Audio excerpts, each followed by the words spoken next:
Ustadz Yusuf Al-Hadid ya. Yusuf Ismail. Yusuf Ismail Al-Hadid. Ya. Al-Hadidnya nggak boleh ketinggalan kan? Nggak boleh. Nah, beliau ini adalah pimpinan daripada Pondok Pesantren Al-Hadid yang berada di Gunung Kidul, Yogyakarta ya.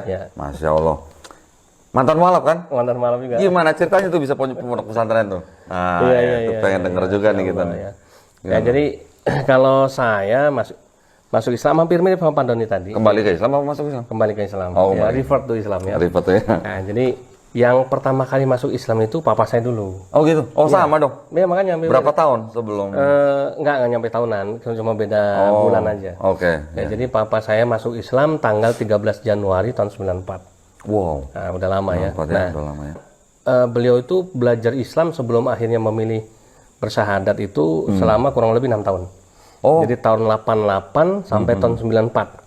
Lumayan lama ya? Iya, dia belajar tentang Al-Quran dan Bible. Jadi dikomparasi tentang perbandingan Al-Quran dan Bible. Akhirnya dia kemudian memutuskan untuk masuk Islam ya. Tanggal 13 Januari. Boleh tahu profesi papanya waktu itu apa? Papa pendeta Pantekosta. Masya Allah. Papanya pendeta. Pendeta. Nama lengkapnya Rudi Rudolf Otto Force. Nama lengkapnya. Siap. Jadi kelahiran Manado, ya kemudian besar di Jakarta. Nah, ketika papa masuk Islam, otomatis di rumah kan kita rame nih. Gempar ya. Geger gitu ya. Mama saya, adik saya 2 perempuan ya. Begitu gempar, geger, kemudian akhirnya bikin geger lagi. 2 minggu setelah papa saya masuk Islam, tanggal 27 Januari tahun 94, adik saya ikutan masuk Islam. Masya Allah. Dua-duanya, Yona Yohana sama Yesi Yesika. Iya. Nah, saya kemudian kan saya tanya, kenapa lu kok ikut-ikutan jadi Islam? Dia cerita, setelah papa jadi Islam itu jadi baik. Gitu ya. Jadi baik itu pengertiannya itu sama anak tambah saya, nggak suka marah-marah lagi. Kemudian, ya pokoknya kelihatan perbedaan secara fisik maupun tingkah laku. Waktu itu tahu umur berapa itu waktu papa masuk Islam? Saya itu SMP ya, SMP itu kurang lebih 15. Oh masih SMP? Tahun, ya. Oh masih unyu-unyu gitu lah ya? Ya masih unyu-unyu. Nah kemudian akhirnya saya sama mama saya bertahan. Bertahan, kemudian waktu itu ada pendeta studi saya, ada Om Ruslim sama Om Sandi yang namanya itu ya. Yang mempertahankan kita lah, membekali saya, membentengi saya gitu ya. Supaya jangan sampai ketularan virus ini. Nah waktu itu sama virus iya dulu dibilang virus Islam itu ya. Terus akhirnya ini kami betul-betul dijaga ya, jangan sampai kena pengaruh dari papa. Terus saya bilang sebetulnya papa itu tidak pernah mempengaruhi kita, bahkan ngobrol ngajak aja nggak pernah. Artinya dia memang dari awal ketika dia mau masuk Islam kan kita dikumpulin sebelum berangkat ke masjid nih. Dikumpulin, dia bilang papa akan pergi ke masjid untuk bersyahadat masuk Islam. Ya, dan kalian silakan bisa bebas memilih agama lama kalian, keselamatan masing-masing. Papa nggak akan maksa. Tapi biarkan papa masuk Islam juga jangan disalahin gitu ya. Ya kita dalam keadaan terkejut dengan keputusan papa, bingung nggak bisa ambil keputusan apa-apa kan waktu itu. Akhirnya betul dibawa ke masjid, kemudian disyahadatkan. Setelah itu saya kemudian cerita sama gereja kan tentang masalah papa ini, kemudian gereja juga langsung pada rame gitu ya. Gempar kerjanya. Gitu. Kok bisa gitu ya? Oh jadi papanya melepaskan profesi sebagai pendeta? Melepaskan. Sebetulnya dia sebelum jadi Islam sudah seketika dia udah mulai tertarik, dia udah mulai nggak aktif lagi. Jadi karena dia merasa ada beban kalau dia masih tetap melayani. Di sisi lain dia sudah tidak mengimani kan gitu. Jadi mungkin keyakinannya sudah hilang, tapi belum jadi Islam gitu kan. Nah jadi sudah nggak aktif, sudah sekitar 2 tahun lah dia belakangan sudah nggak aktif. Dan dia lebih banyak memang waktu untuk itu di rumah belajar. Tapi kalau kita tanya, ya biasalah studi komparasi gitu ya, Islam Kristen. Buat saya waktu itu ya udah biasa lah namanya pendeta kan, pikiran saya kan begitu. Tahu-tahu kok masuk Islam malah kan gitu, ini kan kaget gitu. Akhirnya gereja memutuskan waktu itu mau memfasilitasi saya sama mama saya supaya pisah rumah. Gitu, pisah rumah karena kalau masih satu rumah pasti nanti ketularan. Masuk Islam. Mama akhirnya setuju. Yaudahlah nggak apa-apa lah kita pisah deh gitu ya. Karena memang banyak juga kok yang udah jadi Islam kemudian anak istrinya tetap jadi Kristen gitu ya. Akhirnya divorce kan gitu. Akhirnya sudah mama milih jalan itu.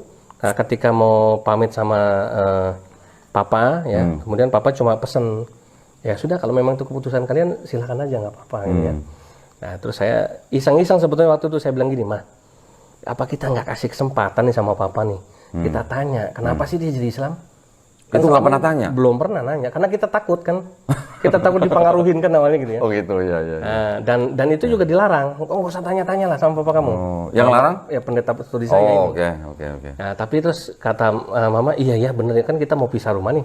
Ya udahlah kita tanya deh. Kan gitu ya, apa sih alasannya kan gitu ya, kita pengen denger gitu ya. Nah, dari situ kemudian akhirnya sebelum kita pamit ya, saya sama mama saya beranikan diri untuk bertanya. Pak, sebetulnya apa sih yang bikin papa itu kok memutuskan meninggalkan keselamatan gitu ya. Memilih malah jadi Islam. Orang Islam itu kan tahu sendiri dulu papa yang ngajarin Islam agama orang miskin, agama kumuh, agama kebodohan dan sebagainya kan, kriminal dan sebagainya lah. Serba jeleknya. Kenapa papa malah milih jadi Islam? Akhirnya papa saya cerita. Nah, inilah yang mau papa kasih tahu sama kamu. Ya, bahwa papa masuk Islam itu sesungguhnya papa jadi pengikut Yesus yang sebenarnya. Masya Allah, itu sama alasan saya itu. Gitu ya? Waktu saya ditanya sama kakak perempuan saya. Oh gitu. Begitu saya kembali ke Islam, kakak perempuan saya doang yang nanya. Kenapa kamu masuk Islam? Saya mau jadi pengikut Yesus gitu. Iya. Terus dia bilang, kok selama ini kita ikut Yesus? Enggak, selama ini kita ikut Paulus. Gitu. Nah itu, kan saya kaget ya. Iya. Kalau begitu, saya ini sama mama bukan pengikut Yesus, bukan. Ikut Paulus. Papa nggak bilang gitu. Gitu ya, bukan. Gitu. Ya. Kamu bukan mengikuti Yesus, bilang gitu. Ya kan. Nah terus maksudnya papa apa? Kan jadi Islam tuh papa ikut Muhammad. Iya. Bukan ikut Yesus. Iya. Ya papa sekarang menjadi umat Nabi Muhammad. Tapi ya kan sebetulnya papa menjadi pengikut Yesus yang sebenarnya. Iya. Kenapa? Karena yang diajarkan Nabi Muhammad itu sama. Iya. Bahkan menyempurnakan. Iya, betul. Itu sih belum masuk dari kepala saya ya penjelasan dia. Buktinya apa sih contohnya?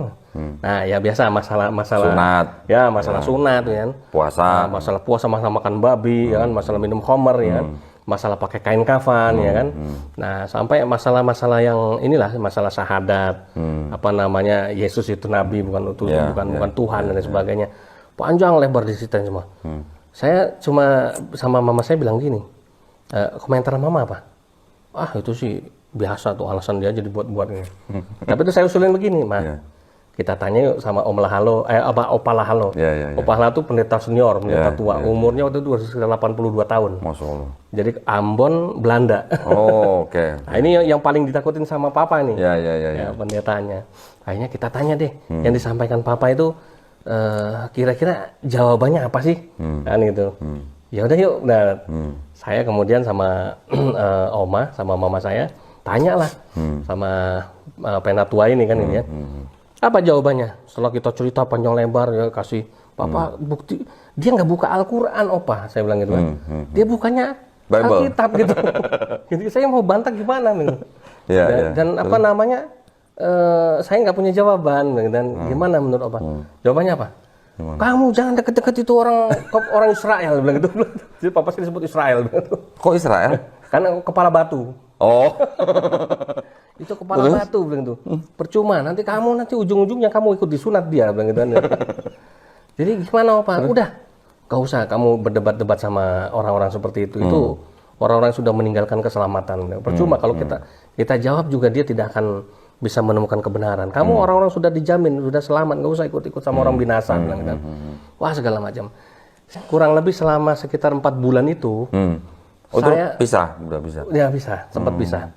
Di gereja itu saya sama mama itu jadi suara ini di kuping itu sumpah, kenapa tiap hari caci maki Papa. Jadi yang caci maki siapa? Ya teman-teman pendetanya, jemaat gereja juga sama, mencibir, ngata-ngatain gitu kan. Oh gitu.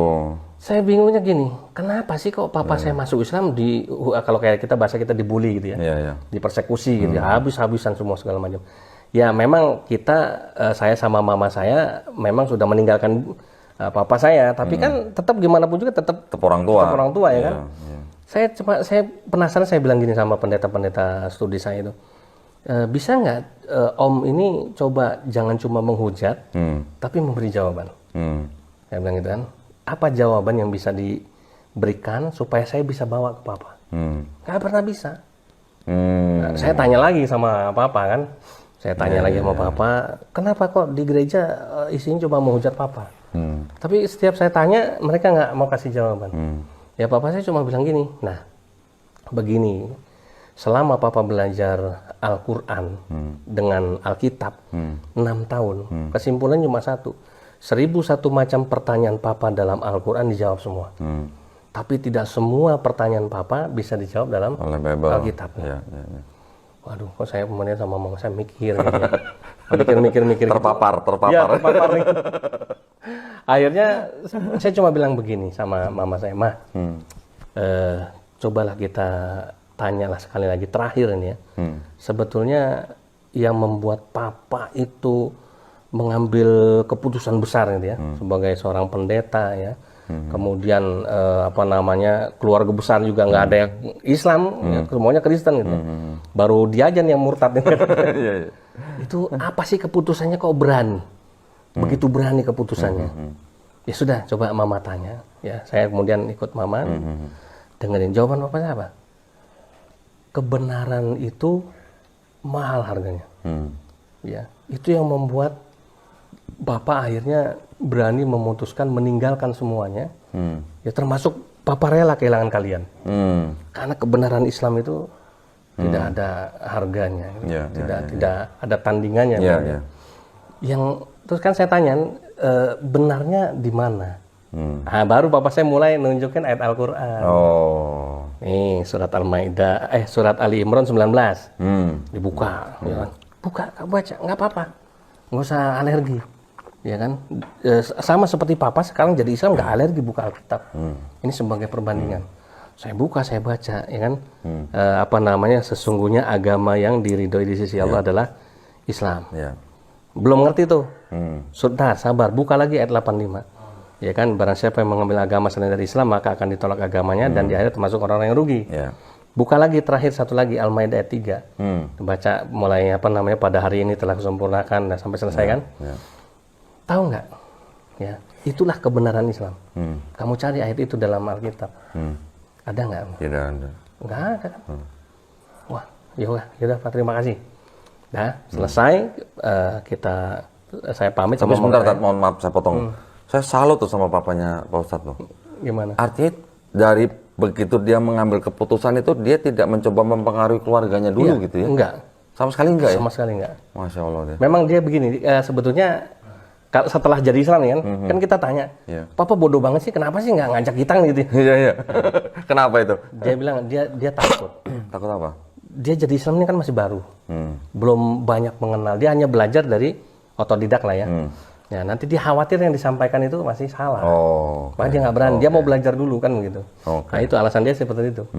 Tapi qadarullah mamanya Ustadz Yusuf sama Ustadz Yusuf sendiri itu tetap bertanya gitu karena penasaran. Kalau nggak nanya mungkin sampai sekarang belum ya? Belum, makanya itu hidayah dari Allah ya. Ternyata saya diskusi sama mama. Menurut mama gimana sih selama 4 bulan ini?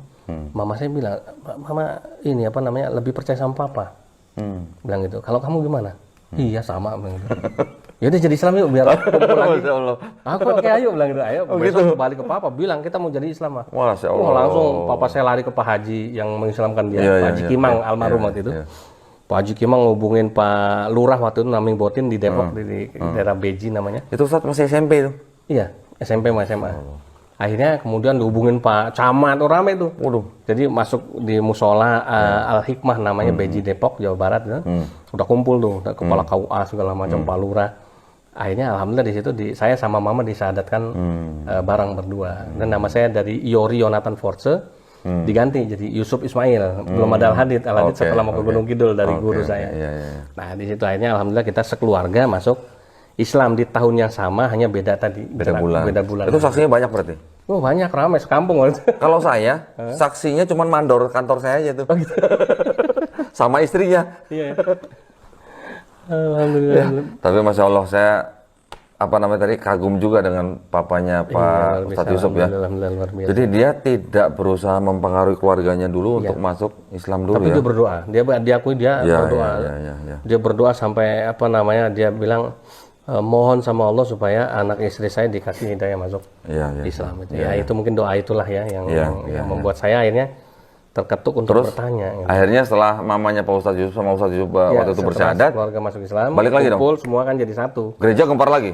Wah, habis-habisan. Kita kontrak rumah ini. Oh, kontrak rumah ini. Oh, gitu. Kita rumah, jatuh miskin kan, harus jualan gorengan. Saya pernah jadi tukang sampah. Wah, dicibir sama saudara. Lihatin tuh, jadi Islam jadi kere kan gitu ya. Jadi Islam jadi miskin. Itulah pandangan yang salah. Gitu. Ya, makanya. Itu pandangan yang salah. Jadi gini. Indonesia adalah negara berpenduduk muslim terbesar di dunia ya. Betul. Jadi kalau banyak orang muslim yang miskin atau banyak orang yang di penjara yang beragama Islam, ya wajar. Banyak orang yang miskin di pinggir jalan, ya wajar namanya berpenduduk mayoritas ya. Coba lihat di Meksiko. Betul. Yang masuk penjara orang apa? Agamanya yang Bunda Maria gitu. Yang ngemis-ngemis di jalan orang apa? Atau di Brasil, ya kan? Betul. Nah, jadi pandangan seperti itu adalah pandangan yang keliru ya. Jadi terus yang dibuat ya. Kira kalau saya masuk Islam, habis masuk Islam langsung dikirim pesantren. Pesantren Al-Fauzi Cipayung Bogor. Belajar Islam, terus keliling-keliling tuh, keliling-keliling ke banyak pesantren ya. Karena waktu itu kiai yang membimbing saya bilang, kamu jangan di satu pesantren nanti jadi bodoh bilang tuh. Kamu harus keliling, ketemu banyak kiai, ketemu banyak ustadz, belajar terus sampai kamu pinter. Ya alhamdulillah sampai akhirnya Allah kasih saya kesempatan untuk menimba ilmu di STAIN, Sekolah Tinggi Agama Islam Negeri. Ini saudara tuanya IAIN. Oh gitu. Yang terkenal kan IAIN di kota UIN ya. Di Solo, di Solo. Oke. Di Surakarta S1 sampai kemudian S2 ya alhamdulillah bisa memperdalam Islam. Nah, itulah jadi modal karena pernah jadi belajar sama kiai di pesantren, pernah jadi santri, pernah sekolah agama akhirnya. Saya kok memutuskan saya lebih pas kalau saya bikin pesantren, tapi pesantren ini di daerah misi kan gitu ya. Nah, yang muncullah nama Gunung Kidul gitu ya. Karena di Gunung Kidul kan dulu banyak pastor pendetanya sama misionarisnya ketimbang ustadznya, kekurangan ustadz lah. Oh gitu ya? Iya. Akhirnya alhamdulillah 2007 saya hijrah ke Gunung Kidul bikin pesantren Al-Hadid. Ya sampai sekarang alhamdulillah. Alhamdulillah ya Masya Allah.